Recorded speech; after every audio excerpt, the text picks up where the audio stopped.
When Richard Blackwood and his circle of executives forced the elderly cleaning lady to dance at the company gala, offering her money to humiliate her in front of 300 guests, they thought they were creating entertainment at the expense of someone powerless, someone invisible, someone who existed only to empty their trash bins and scrub their marble floors. They laughed as she stood trembling in her faded uniform under the glittering chandeliers, her worn hands shaking as she accepted their cruel offer, needing the money too desperately to refuse. What none of them knew, what none of them could have possibly imagined, was that the frail woman they were mocking was Evelyn Rose Hartwell, 3-time world ballroom dance champion, a legend who had once commanded stages across Europe. And in 60 seconds, she would remind them all what true grace looked like. The lobby of Sterling and Associates gleamed like polished diamond under the recessed lighting, all marble and brass, and the kind of pristine silence that only money could buy.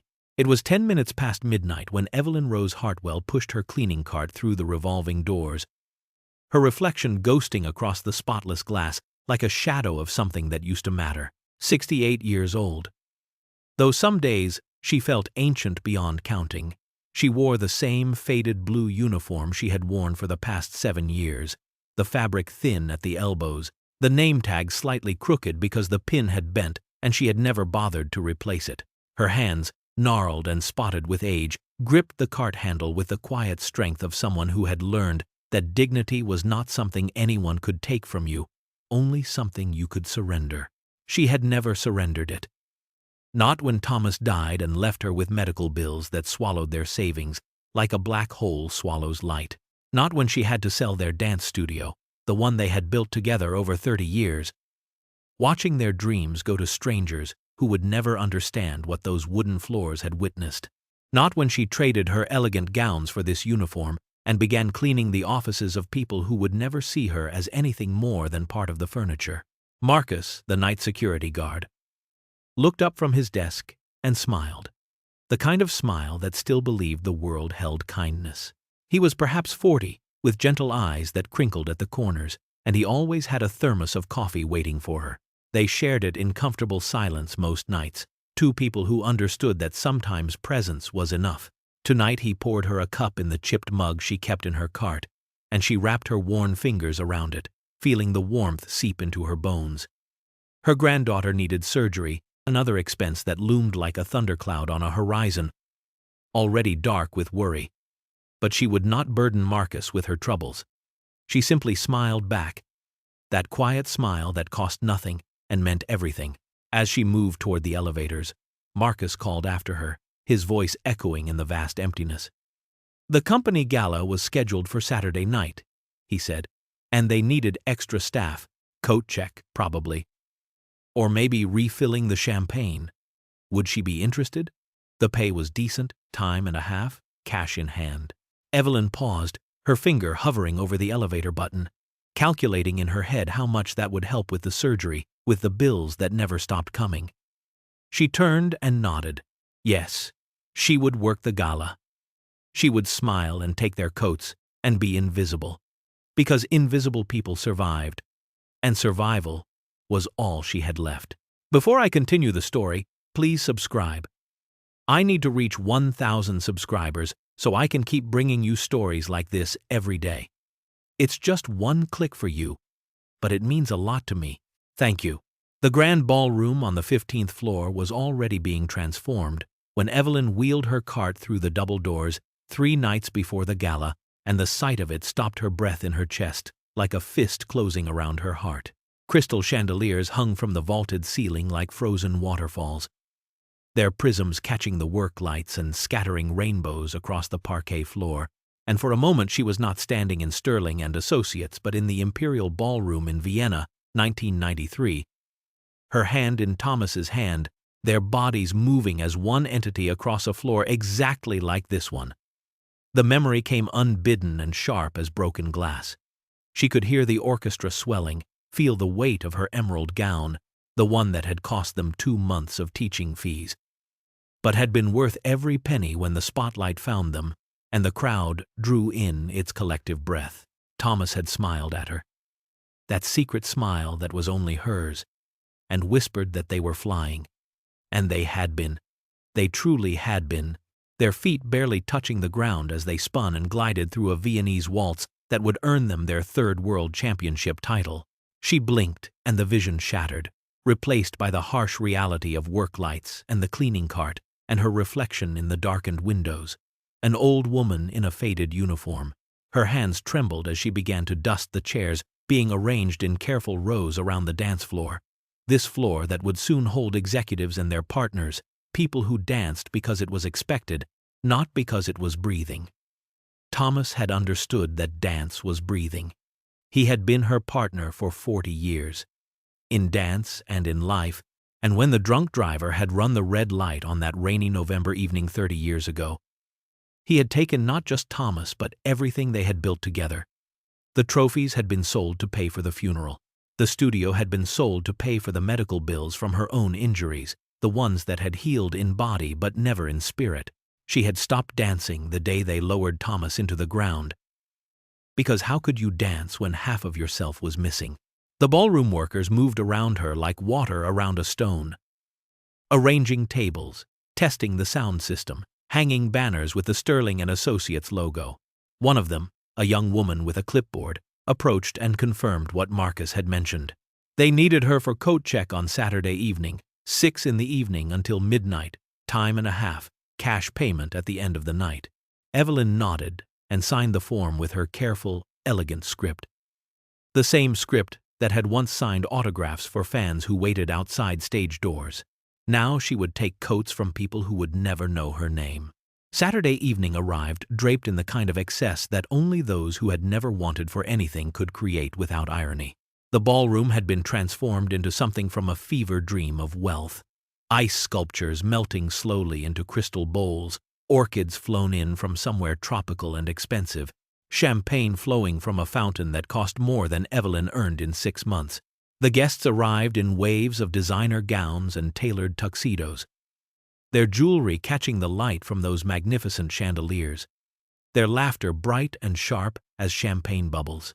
Evelyn stood in the coat-check alcove near the entrance, a small space that smelled of expensive perfume and leather, taking wraps and furs and coats that cost more than her monthly rent, handing out numbered tickets with a professional smile that never reached her eyes.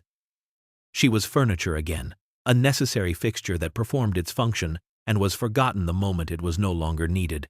Richard Blackwood arrived at 8, fashionably late because men like him were always fashionably late. Surrounded by his circle of senior executives like a king with his court. He was perhaps 50, with silver at his temples that he wore like a crown, his tuxedo custom-fitted to his athletic frame, his smile all teeth and no warmth. Natasha followed at his elbow. A woman in her early 40s with ice-blonde hair and a dress that probably cost what Evelyn made in a year. Her phone already out and recording everything for her social media followers.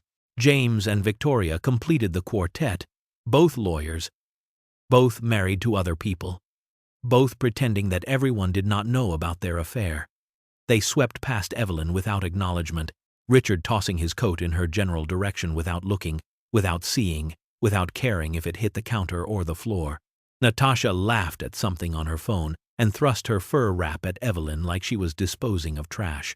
James and Victoria followed suit, their conversation never pausing, as if the act of handing off their belongings happened through magic rather than through the hands of a real person who stood right in front of them.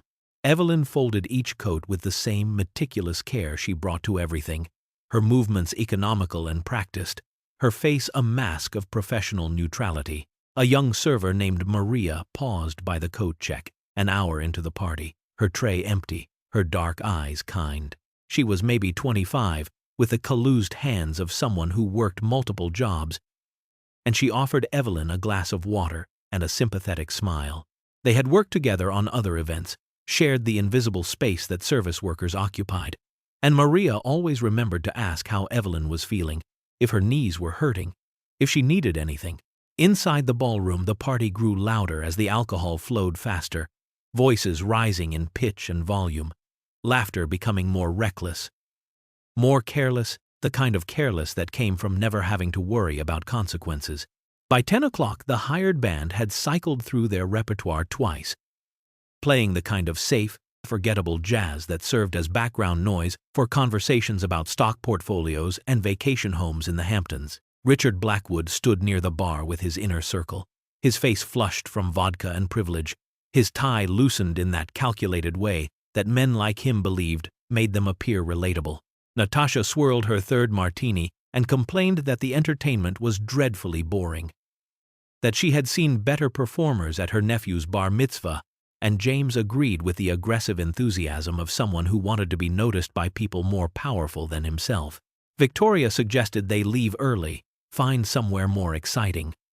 But Richard's eyes had drifted toward the coat-check alcove, where Evelyn stood, visible through the ballroom entrance, her slight frame bent over a clipboard as she recorded another ticket number. He set down his drink with the deliberate motion of someone who had just had what he believed was a brilliant idea. "You know what would liven this party up?" he said, his voice carrying that particular slur of someone who had crossed from confident into reckless. Even the old cleaning lady could dance better than this sad excuse for a band. His friends erupted in laughter, the kind of laughter that encouraged more, that fed on itself like fire on dry wood. Natasha grabbed her phone immediately, always hunting for content, for moments that would translate into likes and shares and validation. Richard was already moving toward the coat check, his entourage flowing behind him like a wake behind a boat, and other guests turned to watch because Richard Blackwood moving with purpose meant entertainment was coming, and entertainment was what they had paid for. Evelyn saw them approaching and felt something cold settle in her stomach, the instinct of prey recognizing predators. Richard leaned against the counter, his smile wide and empty. "Hey there, sweetheart," he said, the endearment dripping with condescension. "We need you to come out here and show these people how it's done. Little dancing, little fun. What do you say?" His friends laughed again, and Evelyn felt the weight of their eyes, felt the trap closing. She smiled politely, the smile she had perfected over 7 years of being invisible, and said softly that she was working, that she could not leave her post, that perhaps they should enjoy the band. But Richard was not a man accustomed to hearing no, especially not from someone he considered beneath him. "Come on now," he said louder, turning to his growing audience. "Don't be shy. Everyone wants to see this." More guests were gathering now, drawn by the commotion, by the promise of spectacle, and Evelyn felt her hands begin to tremble. Richard pulled out his wallet with the theatrical flourish of someone performing for an audience, and the crowd pressed closer, phones emerging from pockets and purses like predators scenting blood. He counted out bills with exaggerated slowness, making a show of it, 5 crisp $100 bills that he fanned out like a poker hand.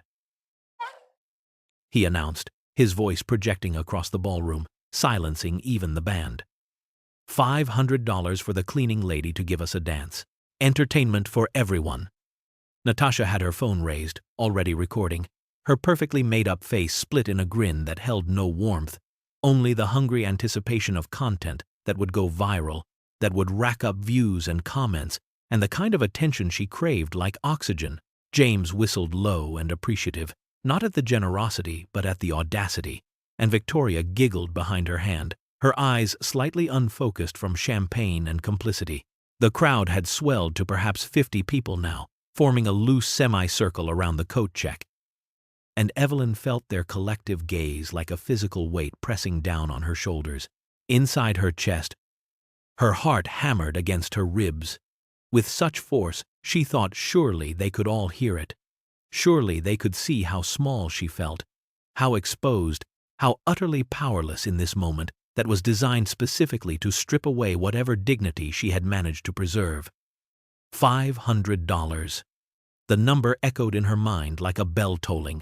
$500 would cover 2 months of her granddaughter's medication, would buy time while they figured out the surgery costs, would mean the difference between the child suffering and the child having relief. Her fingers, those worn and weathered fingers that had once worn championship rings and had been photographed for magazines across Europe, trembled as they gripped the edge of the counter. She could feel the trap of it, could see exactly what this was. A moment of entertainment for people who would forget about it before they reached their luxury cars in the parking garage, but who would leave her holding the memory of her own humiliation like a brand burned into her soul. Some faces in the crowd looked uncomfortable. She could see it in the way they shifted their weight, in the way they would not quite meet her eyes. But not one of them spoke up. Not one of them told Richard Blackwood that this was cruel and unnecessary and wrong. Silence was complicity, and they were all complicit, all guilty of standing by while someone weaker was devoured for their amusement. Maria appeared at the edge of the crowd, her face stricken, her hand reaching out as if to pull Evelyn away. But what could a young server do against senior executives, against money, against power?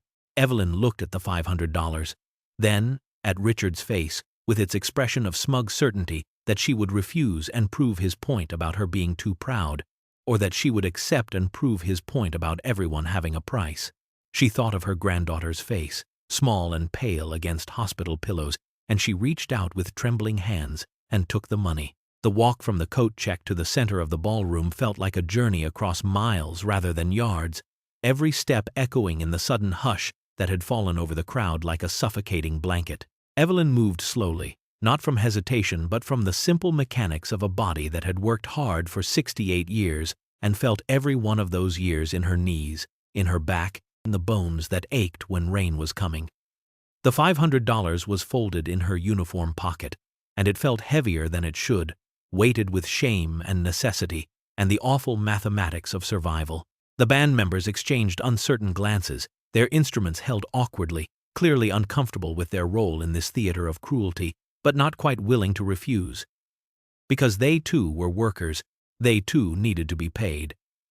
And making a stand meant risking their contract, and all the contracts that might come after. The pianist, a middle-aged man with kind eyes that would not meet Evelyn's, asked quietly what she would like them to play. And before she could answer, Richard's voice boomed across the ballroom with the confidence of someone who had never been told no in any way that mattered. "Play something appropriate for her age," he called out, laughing. "A nice, slow waltz, something she can manage without breaking a hip." The crowd erupted in laughter, some genuine, some nervous, all of it washing over Evelyn like acid rain. The room fell silent then. That peculiar silence of anticipation, of waiting for the punchline, for the moment when the object of mockery would stumble or shuffle or confirm every assumption they had made about who she was and what she was worth. 300 people, their faces blurred in the chandelier light, all focused on the small figure in the faded blue uniform, standing alone in the center of that perfect parquet floor. Evelyn stood very still, her arms at her sides, her head slightly bowed, and to anyone watching she must have looked defeated, broken, a tragic figure about to cement her own humiliation. But something was shifting inside her, something she had buried so deep she had almost forgotten it existed. Near the entrance, Marcus had left his security desk and stood at the edge of the crowd, his face tight with concern and anger, his hands clenched into fists that could do nothing because power did not flow upward, only down. Maria had moved closer too, tears streaming openly down her face now, her hand pressed to her mouth as if to hold back the protest that would cost her everything. The band members looked at each other, waiting for direction, trapped between compassion and self-preservation. Evelyn lifted her head slowly, and when she looked at the band leader, something passed between them, some recognition that transcended words, and she spoke for the first time since taking Richard's money, her voice soft but steady, carrying across the silent room like a stone dropping into still water. "Masquerade waltz," Evelyn said, her voice quiet but clear as crystal. "Aram Khachaturian. Do you know it?" The band leader, a man perhaps in his 60s with silver hair and the weathered hands of someone who had spent a lifetime coaxing beauty from instruments, went very still. His eyes widened slightly, and he looked at Evelyn not as the cleaning lady, not as the object of mockery standing in her faded uniform, but as something else entirely, something he was beginning to recognize. He nodded slowly, then turned to his musicians and said something too low for the crowd to hear. And there was a rustling as they shuffled sheet music, as the pianist flexed his fingers, as the violinist raised her bow. Richard Blackwood called out something meant to be funny, something about hoping she had her life alert button, but his voice seemed to come from very far away, from a world that was rapidly becoming irrelevant. The first notes rose from the piano, delicate and haunting, and the violin joined in with that distinctive melody that anyone who knew classical music would recognize instantly. That sweeping, dramatic theme that spoke of masked balls and hidden identities and transformations that happened when you stopped pretending to be what the world expected. Evelyn closed her eyes. And in that darkness, she was not standing in Sterling and Associates. She was standing in every ballroom she had ever conquered, every stage where she and Thomas had proven that two bodies could move as one soul.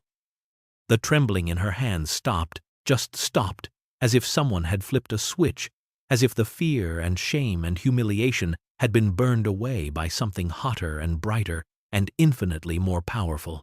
Her shoulders rolled back, her spine lengthened, her chin lifted, and the years did not just seem to fall away. They shattered like glass, like illusions exposed to truth. The music swelled, and Evelyn began to move, not the shuffle they expected, not the awkward sway of someone unfamiliar with their own body, but with precision, with purpose, with a kind of control that could only come from 10,000 hours of practice, of discipline, of living inside music until you and it were indistinguishable. Her first step was perfect, her weight transferring smoothly from heel to toe, her free leg extending with pointed foot, her arms rising into frame position even though she had no partner, even though she was dancing alone. Because a true dancer never needed a partner to find the music. The second step flowed from the first like water, like breathing, her body remembering what her mind had tried to forget. And she turned. A simple pivot that somehow contained elegance beyond measure. The crowd, which had been murmuring and laughing and waiting for the punchline, fell into shocked silence. She swept across the floor, and it was like watching time reverse itself, like witnessing a chrysalis unfold in accelerated motion, revealing something that had been hidden but never truly lost. Her feet, in those practical rubber-soled shoes meant for standing on hard floors during long shifts, executed a series of chasses that would have made professional dancers weep with envy, each step placed with geometric precision. Her weight changes so smooth they seem to defy physics. The waltz pattern, which in amateur hands became a simple box step repeated until monotony, transformed under her command into something intricate and complex, her path across the floor tracing invisible spirals and figure eights, utilizing every inch of space with the confidence of someone who knew exactly where her body was in relation to everything around it. Her arms, those gnarled arms marked by years of scrubbing and lifting and carrying, rose and fell with the fluidity of water, of silk caught in wind, each movement purposeful and expressive, telling a story that had no words but needed none. She executed a natural turn that spun her body through space with such control that her head whipped around at precisely the right moment, spotting like a ballet dancer, preventing dizziness, maintaining perfect balance. The mocking laughter had died completely, strangled by the sudden realization that they were not watching what they thought they were watching, that they had made a terrible miscalculation.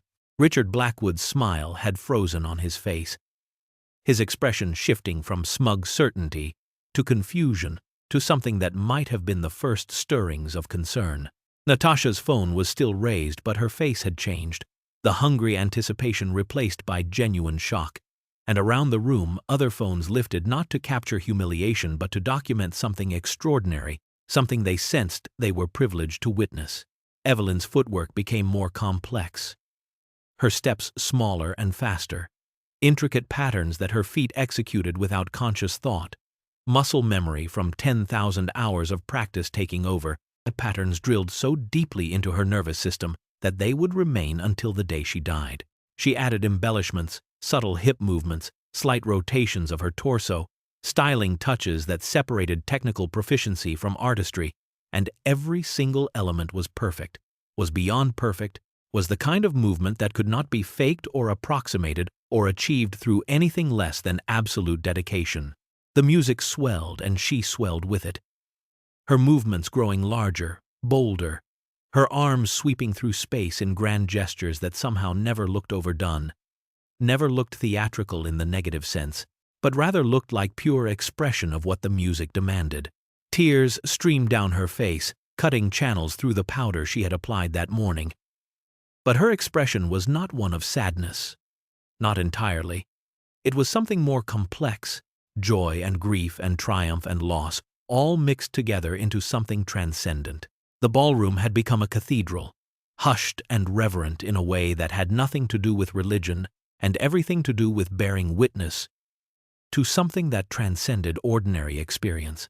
Glasses of champagne were lowered, forgotten, their bubbles going flat as people stood frozen with their arms half raised, unable to remember what they had been about to do because all cognitive function had been hijacked by the sight unfolding before them. Conversations died mid-sentence, words hanging unfinished in the air like ghosts. Because what was there to say in the face of this? What commentary could possibly add to or explain what was happening? Richard Blackwood's cruel smile had faded completely, replaced by an expression of dawning horror, the look of someone who had just realized they had made a catastrophic error in judgment, that they had kicked what they thought was a wounded animal, only to discover it was a sleeping lion. Victoria's hand had risen to her mouth, and she gasped audibly, her perfectly manicured fingers trembling against her lips. And even Natasha had lowered her phone slightly, her influencer's instinct for content warring with something deeper. Something almost like shame. This was not just dancing. Not the social dancing they had seen all night. Not even the professional dancing they might have witnessed at competitions or performances. This was something else entirely. This was championship-level artistry, the kind of movement that happened perhaps once in a generation, when talent and training and soul aligned perfectly. Evelyn was not merely executing steps, she was telling a story through her body, and anyone with eyes could read it, could see the love in the way her arms embraced empty air, as if Thomas still stood there, could see the loss in the moments when she faltered almost imperceptibly before recovering, could see the survival in the fierce determination of her footwork, could see the dignity in the proud line of her neck. Despite the tears that flowed freely now, she was dancing for Thomas, for the man who had been her partner in every sense, whose absence was a wound that had never healed and never would. And she was pouring 30 years of grief into every movement. She was dancing for herself, for the woman she had been before life had stripped away everything except the essential core of who she was, reclaiming something that had been stolen not by cruelty but by circumstance. She was dancing for every humiliation she had endured, every time she had been invisible, every coat thrown at her without acknowledgement, every dismissive glance, every assumption that she was nothing more than what her uniform suggested. The music built toward its crescendo, and Evelyn built with it, her movements becoming more dramatic, more sweeping, her turns faster, her extensions higher, and she never stopped, never faltered, because stopping would mean returning to reality, and reality was the thing she had been trying to escape for 30 years. Near the front of the crowd, standing with the bearing of someone who had built an empire from nothing and understood the true value of things, Gregory Sterling stood with his wife Eleanor, both of them well into their 70s, both dressed with the understated elegance that only truly old money could afford. Gregory had gone very still, his champagne glass hanging forgotten in his hand, his eyes locked on Evelyn with an intensity that suggested he was reaching for something just beyond his grasp, some memory, trying to surface through the fog of decades. His wife noticed his expression and touched his arm gently, questioning, and he leaned close to her ear and whispered something that made her hand fly to her chest. Her eyes widening as she looked back at the dancing figure with new understanding. "That's Evelyn Rose Hartwell," Gregory said, louder now, his voice carrying the weight of absolute certainty. "My God, that's Evelyn Hartwell." The name rippled outward like a stone thrown into still water, person to person. Whispered and repeated, some recognizing it immediately, others searching their memories, trying to place why it sounded familiar. Eleanor Sterling's gasp had been loud enough that several people nearby turned to look, and when they saw Gregory's face, saw the expression of awe mixed with disbelief, they began to take the name seriously. Phones that had been recording now pivoted to search engines, fingers flying across screens with sudden urgency. And within seconds the first images began to appear, Search results for Evelyn Rose Hartwell flooding screens throughout the ballroom. There she was, young and radiant in a crimson gown that caught stage lights like fire. Her dark hair swept up in an elegant chignon, holding a trophy nearly as tall as her torso. Her smile brilliant and unguarded, next to a handsome man who could only be her partner. Another image showed her mid-movement, frozen in perfect form, her body creating lines that photographers dreamed of capturing. Her dress, a swirl of emerald silk, the caption reading, World Ballroom Dance Championship Vienna 1993. More images loaded, each one a window into a past that seemed impossible to reconcile with the elderly woman in the cleaning uniform, who was currently commanding the floor with the same grace those photographs had captured. Three-time world champion. European Dance Federation Hall of Fame. Coached by the legendary Pietro Valdez. Winner of the Grand Prix de Danse International. The accolades scrolled past like credits at the end of a film. Each one adding weight to the growing realization that they had all, every single person in this room, made a terrible and profound mistake.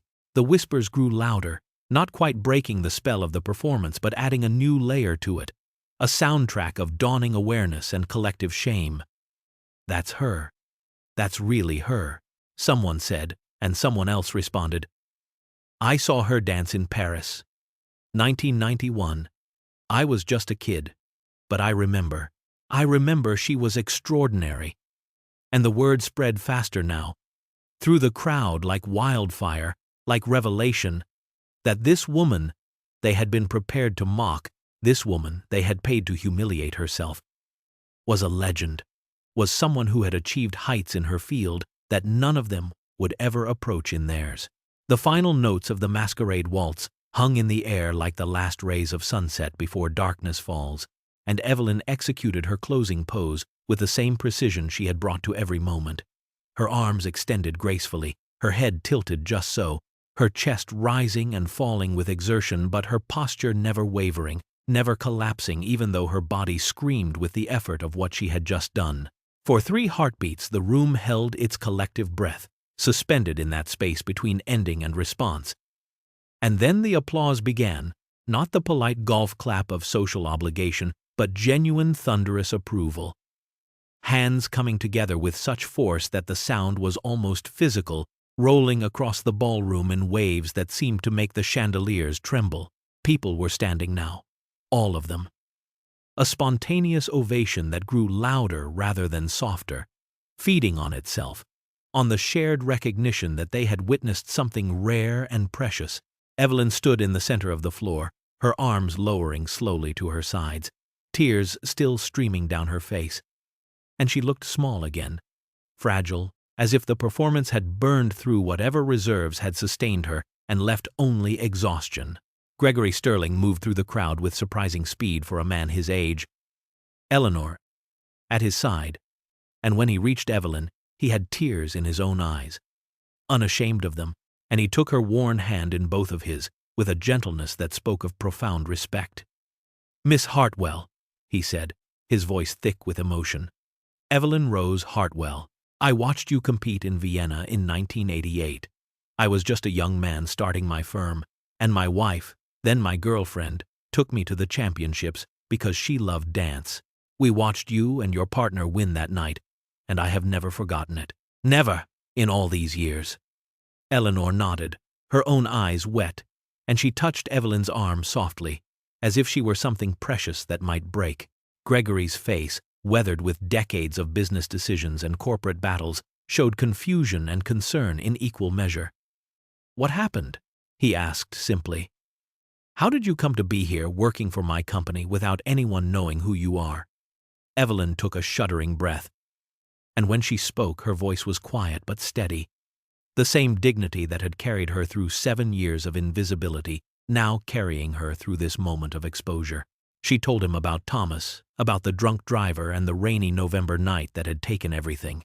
She told him about the medical bills, hers and then later her daughter's, and how they had consumed the savings meant to fund their retirement. She told him about selling the trophies first, then the studio, the one they had built from nothing, where they had taught hundreds of students to find joy in movement. She told him about her granddaughter who needed surgery, about the mathematics of survival that left no room for pride.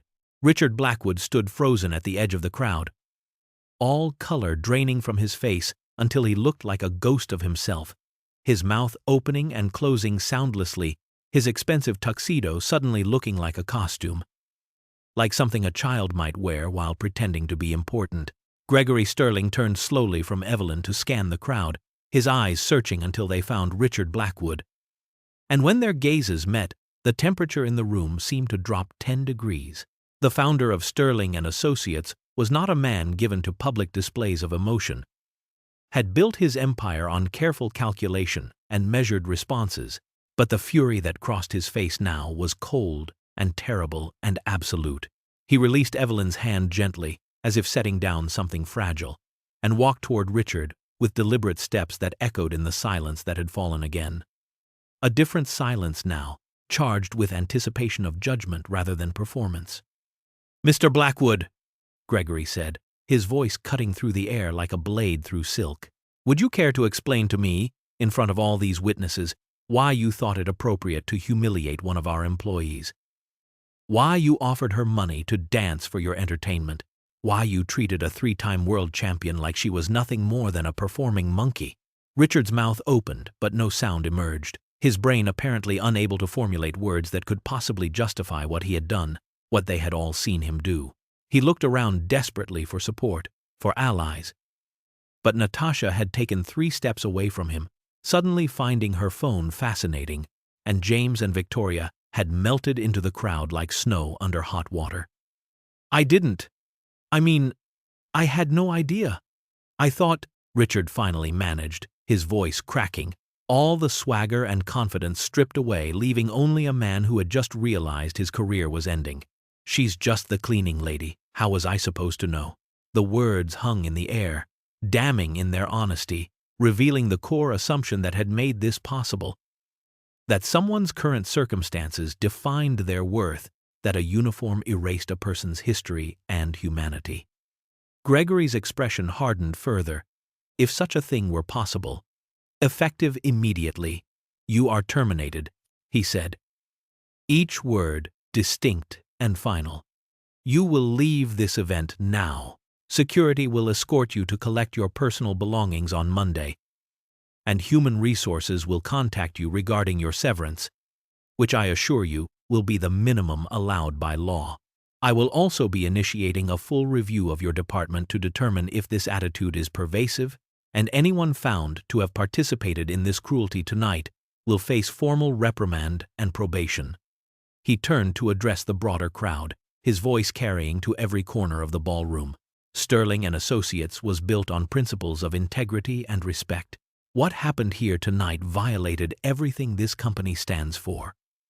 Richard's face had gone from pale to flushed red, humiliation and anger warring for dominance, but he seemed to understand that any protest would only make things worse. He turned and pushed through the crowd toward the exit, people parting before him like he carried something contagious. Gregory returned to Evelyn and took both her hands in his expression softening. "Miss Hartwell, on behalf of Sterling and Associates, and on behalf of myself personally, I offer you the most sincere apology. What happened here tonight should never have occurred."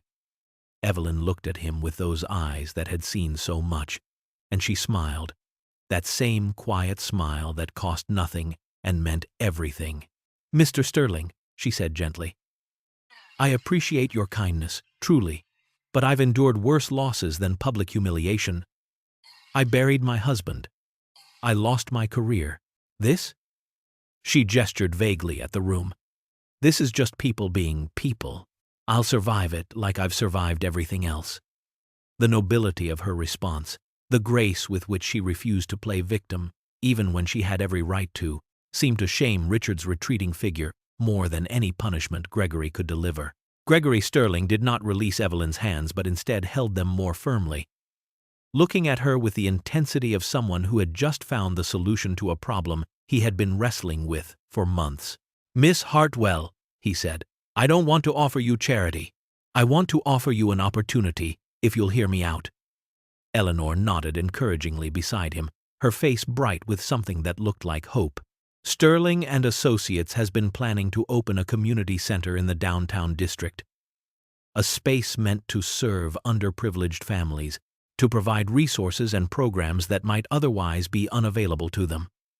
We've secured the building, allocated the funding, but we've been struggling to find the right person to direct the arts programming, someone who understands not just technique, but the transformative power of artistic expression. He paused, letting the words settle.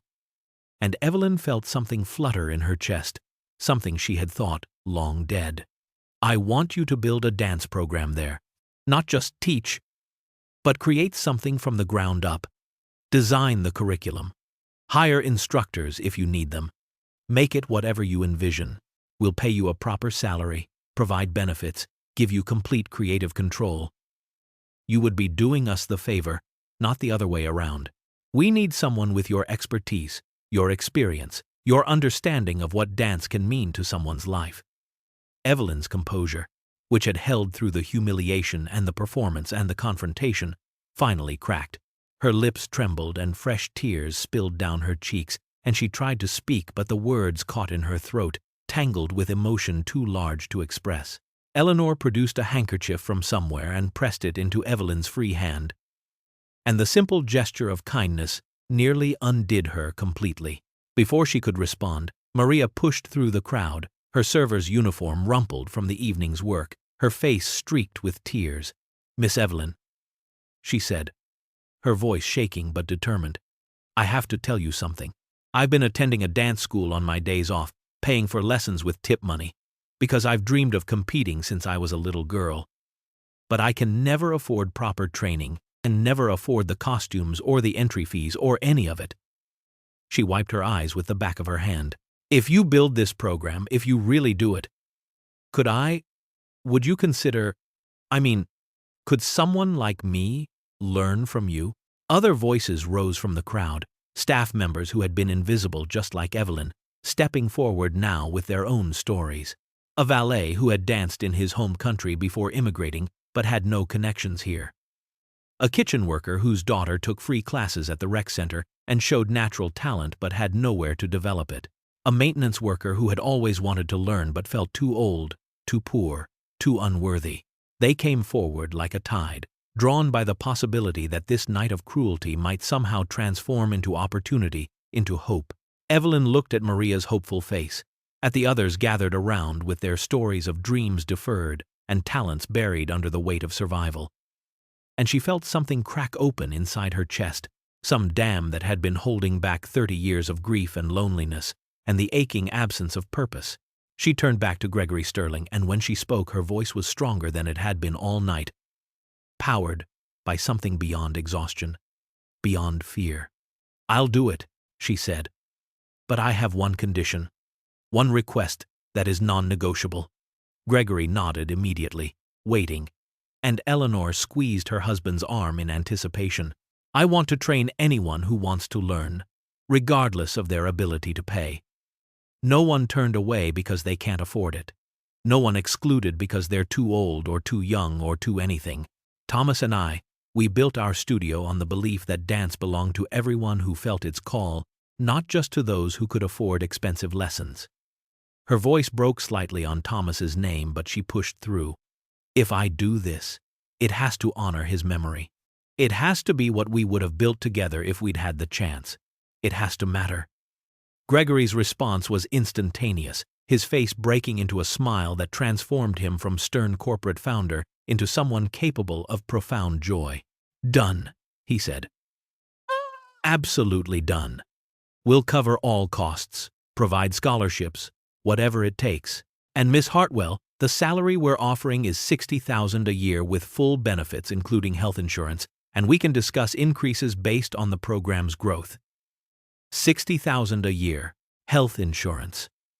The numbers hit Evelyn like physical blows, each one representing security she had not known in decades, representing her granddaughter's surgery fully covered, representing the ability to sleep at night without calculating how many shifts she needed to work to keep the lights on, the weight of years of struggle, of waking up tired and going to bed exhausted, of choosing between medicine and food. of being invisible and unvalued and forgotten, suddenly lifted, and she felt it go like chains falling away. Like prison doors opening, like wings unfolding after being bound too long. She broke down then, really broke down, her shoulders shaking with sobs that came from somewhere deep and primal, and Eleanor Sterling wrapped her arms around her while Gregory stood with his hand on her shoulder, both of them holding her up, while she finally allowed herself to feel everything she had been holding back. Marcus appeared from nowhere, and when Eleanor stepped back, he gathered Evelyn into a careful hug, this kind man who had shared coffee with her in the lonely hours of night shifts, who had always seen her as human. Maria was crying openly, her hands pressed to her face, and other staff members wiped their eyes, caught up in the emotional release of watching someone receive not charity but recognition, not pity but respect. Even some of Richard's former colleagues approached hesitantly, shamefaced, offering apologies that Evelyn accepted with quiet grace, because she understood that cruelty often came from thoughtlessness rather than malice. And thoughtlessness could be corrected by awareness. 6 months passed like a dream, finally remembered after years of forgetting.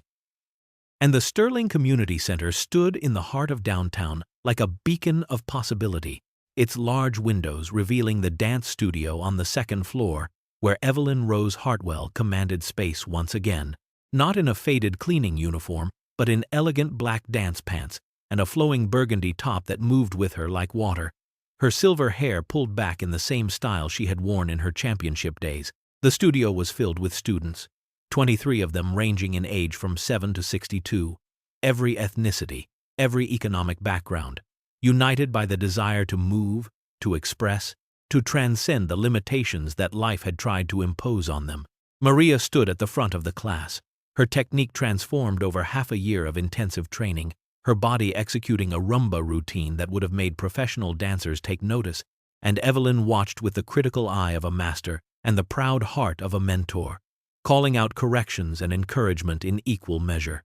Maria was preparing for the regional competition in 3 weeks, her first ever, and Evelyn had secured sponsorship to cover her entry fees, her costume, her travel expenses, everything that had once been impossible, now made possible through the program that bore both Evelyn's name and Thomas's in elegant script above the studio entrance.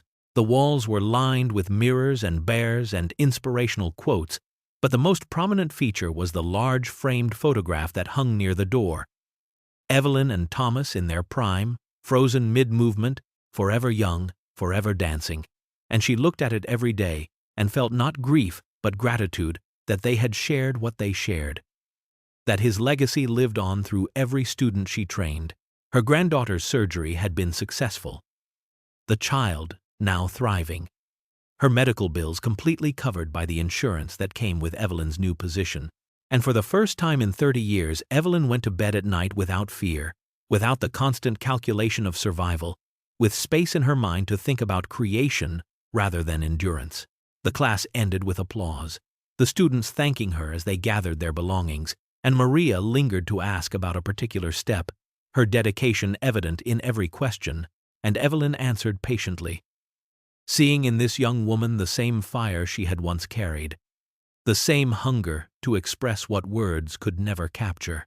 When the last student left and the studio fell silent except for the hum of the heating system and the distant sounds of the city beyond the windows, Evelyn walked to the center of the floor, closed her eyes, and asked the empty room to play the Masquerade Waltz one more time.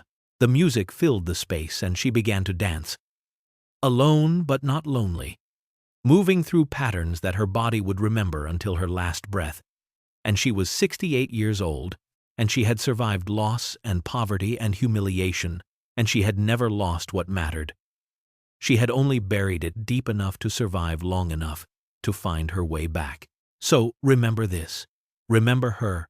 Remember that every person you pass on the street carries stories you cannot imagine, talents you would never suspect, dignity that your assumptions cannot diminish. The cleaning lady might be a champion. The server might be a scholar. The person you dismiss without thought might be someone extraordinary waiting for the moment when the world finally sees them. Treat everyone, every single person, with the respect they deserve simply by virtue of being human. because you never know who you're really talking to, and more importantly, because everyone deserves to be seen, to be valued, to be given the chance to show the world who they really are. Like, share, and subscribe if this story moved you. If it reminded you that kindness costs nothing but means everything, and that sometimes the most powerful thing we can do is simply recognize the worth in others that they've been forced to hide.